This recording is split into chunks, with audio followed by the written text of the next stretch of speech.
A company can show huge profits and still run out of cash, and this is exactly why understanding the cash flow statement is critical in all the domains of finance such as FP&A, investing, valuation, and business analysis. So, why do profitable firms collapse? And why do startups burn cash despite revenue growth? And why do analysts care so much about the operating cash flow? In this video, we will understand the advanced level of cash flow statement purely from a practical point of view, and focus will be mainly on the practical and business specific explanation while also covering some accounting nuances of the cash flow statement. Now, before we deep dive into a cash flow statement, let me just cover a couple of pointers that would actually help us form the rationale as to why cash flow statement exists. So understand this, that the P&L, the income statement, follows accrual accounting. This basically means that revenue and expenses are recognized when they are earned or incurred, not necessarily when cash is received or paid.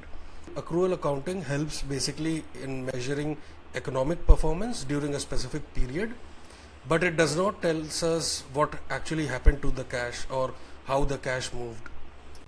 Note this, that revenue is not equal to the cash received. Why? Because a company may recognize revenue today but receive cash weeks or probably months later. The unpaid amount which is not received by the company is usually recorded as accounts receivables on the balance sheet, and until the collection occurs, it remains in the accounts receivables on the balance sheet. Also note that expenses is not equal to the cash paid.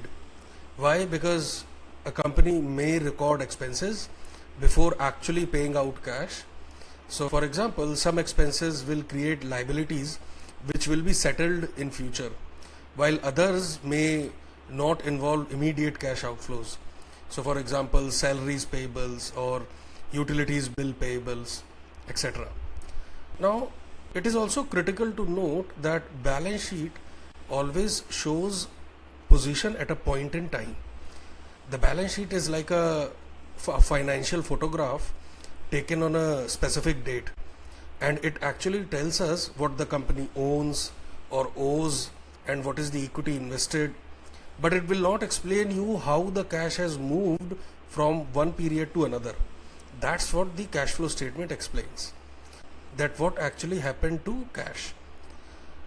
The cash flow statement actually bridges the gap between the accounting profit and the actual cash movement. It will explain you where the cash came from, where the cash was spent, and why the cash balance changed during a specific period. Now we have in front of us a cash flow statement. Actually, we have all the three financial statements in front of us, but what we are going to do is that we are just going to limit our focus to cash flow statement since the video is regarding that. However, wherever required, we will look at the particular nuances and how things are flowing to cash flow statement from the other financial statement. So if you look at it, this is the cash flow statement, and this is yearly as well as monthly, just so that all of you who are not sure about how cash flow statement works, you will get a better perspective how things move on a monthly basis, on an annual basis. All of those doubts would be clear. So to start with, there are three sections in a cash flow statement: operating activities, investing activities, and financing activities. Think of it this way: operating activities is the cash that is generated from the core business. Examples can be customer collections or supplier payments, salaries that are paid to the employees, rents, etc. Investing activities, it's basically the cash that is used for long-term assets or investments. Now examples could be purchase of PPE acquisitions or maintenance Capex, recurring Capex, any sale of assets, etc. In financing activities, cash is mainly related to the capital structure of the firm. Now the examples can be loans or repayment of debt, dividends, equity issuance, etc. Now, before we deep dive further, let me just bring in an accounting nuance for all of you. There are two majorly accepted financial reporting standards. One is the IFRS, the other one is the US GAAP. IFRS is mainly applicable in most of the companies that I have seen, and even globally IFRS is very well known. Even US GAAP companies follow. Let's focus on the accounting nuances from IFRS point of view. Now there are four things specifically which I want to touch base before we dig further in the cash flow statement. Interest paid, interest received, dividend received, and dividends paid. Now think of it this way. If a company has paid dividends, it will straight away impact the capital structure of the firm. Okay, it's a financing decision. So dividends paid will always and always be part of financing activities. Now when it comes to dividends received, it can either be classified in operating activities or it can also be classified in investing activities. Now when it comes to interest paid and interest received, interest paid can either be classified as operating or can either be classified as financing. Interest received can either be classified as operating or investing. Now more to this later when we look at the specific examples, and I will also inform you what are the standard practice. So most common practice that non-financial companies follow is this: any of the interest paid will be part of financing, any of the interest received will be part of investing, any of the dividends received will be part of investing, and any of the dividends paid will again be part of financing. This is what the general analyst will expect from any of the non-financial companies. Okay, now let's start with understanding the operating cash flow, the first section that we discussed. In this, the starting point usually can either be net income or it can also be profit before taxes. I will come back to this in the next 5 minutes as to regarding the taxes part, and also when to start with net income and when to start with profit before taxes, and what is the general practice as well. So we start with net income and then apply some adjustments mainly related to non-cash adjustments and other cash flow adjustments, and then adjust for the working capital movements, and then finally arrive at the cash flow from operating activities. Think of it this way, that your sole objective is to arrive what the business has actually generated just by performing its core business operations. So if anything that was non-core and was subtracted, let's say loss on sale of assets, that you will have to add back because you are starting with net income, it has already adjusted for that. And if something which was non-core but was added, let's say gain on sale of assets, then in that case when you're starting with net income, you have to subtract for that because your net income already includes that. So these are the kind of adjustments that we have to make. Okay, the other kind of adjustments that we make is the non-cash items adjustment, such as depreciation and amortization. Now let's discuss all of these in details. So the first adjustments, which is the non-cash level of adjustments, will be depreciation and amortization, where we are adding them back to the net income, which is our starting point. Why? Because it's a non-cash expenses and it has to be added back. Second, you must have heard of something known as expected credit losses, ECL. If not, then please search it, but let me just give you a brief. This is basically a provisioning that a company does in order to account for the receivables that will not be collected. So that's what it is, and there is a provision amount that is deducted in the P&L every month or every quarter based on the organization's policy. So you have to add back ECL provisions that have been deducted from the net income because it's purely a provision and there is no cash that has left the company. Third, impairment related losses. Again, that is, there is no cash outflow happening there, that has to be added back again. Fourth item would be finance cost, or you can say interest on lease liabilities amortization. Now this is in line with the IFRS 16 principles. So In the P&L, let me explain you so that you get a better understanding. So if you look at in the P&L, whenever a company has a long-term lease, in that case the company has to book depreciation on right of use assets, okay, and they also have to book the finance cost that is incurred there, okay. So these two items flow in the P&L. On the balance sheet side, they will maintain right of use assets as well, if you see here, and on the liabilities side they will have lease liabilities non-current and lease liabilities current portion. So these are the two forms that have to be there in the balance sheet. On the cash flow statement side, since that has been deducted from the net income, so that has to be added back, and the cash expense which represents IFRS 16 lease has to be subtracted, which forms the part of financing activities, because there is a lease agreement that is signed, and in the lease agreement the contractual lease payments would be clearly identified, which is the cash expense for the company, okay. So we have to add back the finance cost, and in the financing section we have to reduce the contractual lease payment that is due by the company. So that's the actual entry. Now coming to other cash flow adjustments, so one would be gain or loss on sale of assets. So in income statement, gain is there, it increased the profit, so in operating cash flow subtract the gains, and in investing cash flow your full sale proceeds will come, okay. Now looking at the interest expense, for interest expense add back the interest that was accrued in the P&L, okay. Remember, accrued interest, the interest that was accrued in the P&L, that has to be added, and the actual interest that was paid by the company has to be subtracted in the financing activities.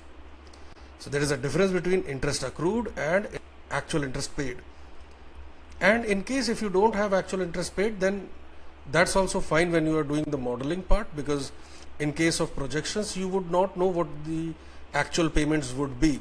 So in that case your interest expense can be directly linked from your calculations, that part is fine, but I'm just telling you from a historical point of view. And the third thing would be share-based compensation. Add back any share-based compensation because this is just an accounting expense. Now you may also see unrealized FX losses or gain and fair value losses or gain.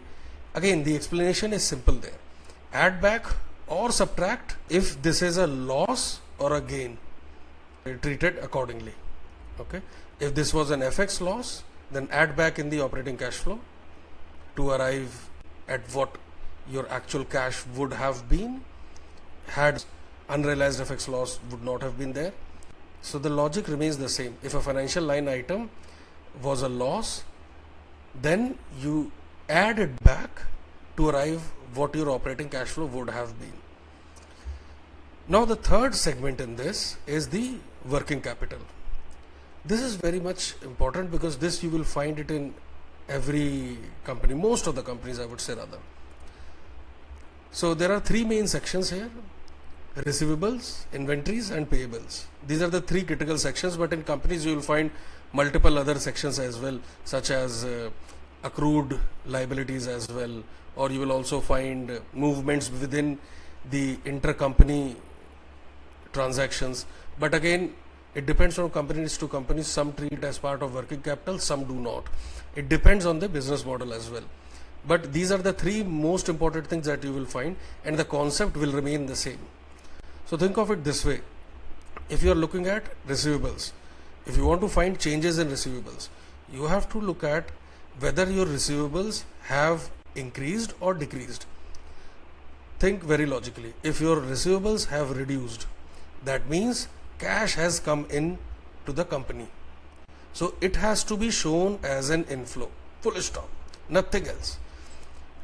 Now let's look at the example of receivables that I just explained. So if you look at this, the receivables on an annual basis have increased. Had this gone down, it would have been inflow. It has increased, so it's an outflow. and we are showing outflow here. Now if you look at monthly split also, same explanation here. So we have minus 77, and if you look at this is basically your 194 has increased. That means it's an outflow of 77. That's what is coming here. Now let's look at inventories, which is currently 0 here. So if the inventories have increased, that means the company has spent cash in purchasing raw materials and other items to prepare for their finished goods, which means that if the inventories increase, that means it's a cash outflow. Simple. So now if you look at it, our values in the balance sheet for inventory is 0. So that's why it's not reflecting. But the concept still remains the same. So anything that is on the asset side, if it has increased, that means it's a cash outflow. You have to show outflow in the cash flow statement. Now let's look at liabilities side. Payables. Okay. If the payables have decreased, that means you ended up paying cash to your suppliers or vendors. So that means cash left the company, and this should show as outflow. So same concept, let's look at here. If you see accounts payable, so here accounts payable 192 went to 178. This means you paid off certain amount, which is 192 minus 178, you paid off to your suppliers or vendors. And same goes for accrued and other liabilities, which went down from 368 to 348. So total it should be outflow 20 and 14, so 34. So that's the logic here. So anything on the liabilities side, if that has reduced, it's a cash outflow position.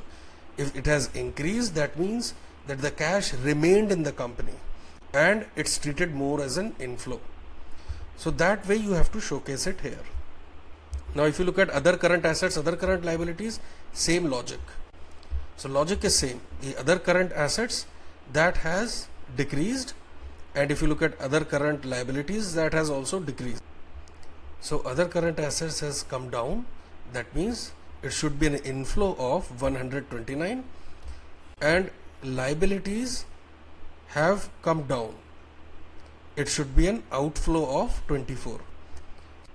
If you see here, this is plus 129 and minus 24. So moving on now, working capital is covered. Now let's move on to one small example. Assume that a retail company is stocking inventory before festive season. So what could be the consequences? So the consequences could be that their inventory will increase. That means the cash has left the company. In the working capital changes, the cash will be lowered by that much amount had the company would not have stocked inventory. So overall impact would be that it would lower their operating cash flow. So earlier in the video I mentioned about taxes. So let me explain about taxes. So there are again two concepts here: taxes accrued and taxes paid. In the cash flow statement, remember this adjustment, that you have to add back whatever taxes have been accrued, but you have to subtract whatever the actual taxes were paid by the company. So now if you have started with net income, then you have to just add back accrued tax expenses and then deduct the actual taxes paid and all of the adjustment that we just discussed and the working capital changes, and then you will arrive at the operating cash flow. Now the second approach is where you start with profit before taxes. In that case, you simply adjust for the taxes paid by the company and all of the adjustment that we discussed, such as working capital and the non-cash and other adjustments, and you will arrive at operating cash flow. So remember this part. But usually what analysts follow is that they start with net income and then adjust for the accrued tax expenses and the actual tax expenses that the company has paid. But when it comes to projections, in projections hardly analysts will forecast deferred tax assets and deferred tax liabilities, because these are considered as more of non-operating activities. So whatever tax expenses you are estimating, that is considered as part of the actual tax expenses paid by the company. Now before we move to investing and financing section, let me quickly touch base upon one thing where few of the students have confusion regarding cash flow versus EBITDA. So EBITDA is not cash flow. Many times I have seen in my professional experience that EBITDA is used as a proxy. But that said, it is incorrect in all of the regards. Why? Because first, EBITDA ignores your working capital changes. Secondly, it also ignores for the actual taxes paid by the company. And it also does not include any of the interest paid depending upon the classification. If the company classifies interest paid in their operating activities, EBITDA will differ from the operating cash flow. Another thing, it also does not adjust for any operating asset or liability movements such as accruals or provisions or any prepayments. And lastly, EBITDA also ignores any of the relevant non-cash adjustments. So that's why saying that EBITDA is equal to cash flow or EBITDA is equal to operating cash flow is incorrect in all the regards. Just know that what the differences could be. Agreed, if a company is let's say a negative working capital company, so in that case your EBITDA is the bare minimum amount that you will make. Your actual operating cash flow would be higher than the EBITDA that the company has. You can use that as a benchmark or as a proxy, but note that it is not the operating cash flow. So the operating section is completed and we have arrived at cash flow from operating activities. Again, if you remember, this is a slightly different format. If you look at it, there is an employee end of service benefits and then there is employee end of service paid. Again, it's the difference between accrued and actual paid. So that's what is happening here. We are adding back the accrued and then we are adjusting operating cash flow for the actual end of service benefits paid. Note that we don't have corporate taxes here. That's why it's not populated in the cash flow statement. But the logic I have already explained before. Now let's move to investing activities. Investing activities will represent cash flows that are related to long-term assets and investments. These transactions usually support future growth or improve operations and will generate returns probably over multiple years. Multiple categories that fall into investing activities is like purchase of PPE, purchase of intangible assets, any maintenance or recurring Capex, investments in M&As that will also form part here, interest received and dividend received. Now we can quickly discuss this one by one. Now purchase of PPE, which I think is very straightforward. It represents the investment in physical assets and examples would include factories, machinery, buildings, furnitures, etc.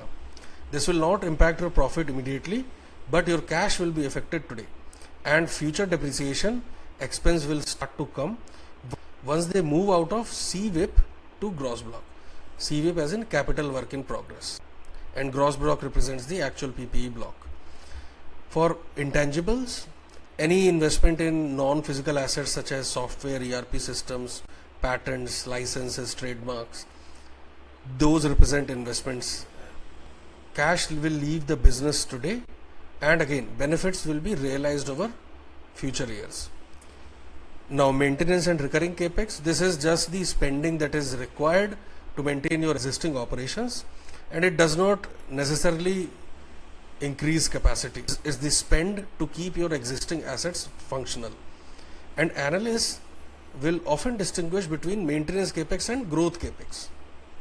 Now investments in M&As, this is mainly referring to acquisition of other company or business and comprises of usually of a significant cash outflow. It can either be done to enter new markets or acquire new customers or gain access to new technology or to achieve any synergies. Interest received, Now this would be the cash earned on deposits, investments or loans that are provided, and this is usually common in companies that are holding surplus cash. Dividends received, this would represent cash that is received from investments in other companies, and it will represent your return on the equity investments. It is very common for holding companies and investment entities to have dividends received line item. Now addition of all of this will give us the investing cash flow. Remember, the signage, outflow will be minus, inflow will be plus. Throughout the entire cash flow statement, you have to follow this signage, else the cash flow statement will not be correct. Now moving to the third section, which is financing activities.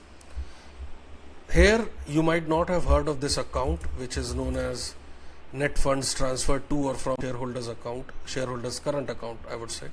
Shareholders current account is a quasi equity account which mainly is debt by law but equity by choice. So legally the company will owe this money to its business owners like a debt, and however the owners have decided to leave this money within the business for its growth, something like equity. So that's what I meant when I said debt by law and equity by choice. And instead of formal shares, this represents profits or dividends that the owners are legally owed but have chosen to keep it in the business as working capital. So owners' withdrawals or contributions are quite common in partnerships and private companies, and this will reflect the movement between the business and the owners and is not related to the operating performance.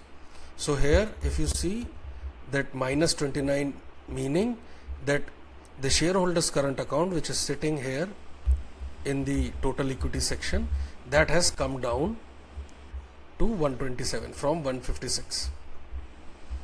That means that this much amount was paid off to the shareholders. Think of it like a dividend, but more like a return of capital or return of their equity. Okay, think of it that way. It's minus because it represents that this much amount was paid off to the shareholders. Now equity infusion, this represents that any new equity that comes into the business will be represented here in the equity infusion, and it will represent as cash inflow. It will be coming with a positive sign. Movement in bank borrowings. Now any new loans will increase your cash. That means that if the company takes a new loan, there will be a positive inflow of cash. Now interest payments, this represents the cash that is paid to lenders and indirectly represents your cost of financing, cost of debt financing. So ideally this should fall as part of cash flow from financing. Lease payments, as I mentioned before, that lease payments, there will be two entries in the income statement. One will be the depreciation and the other one will be the finance cost. On the balance sheet side, you will have your right of use assets block. On the liabilities side, you will have current and non-current lease liabilities.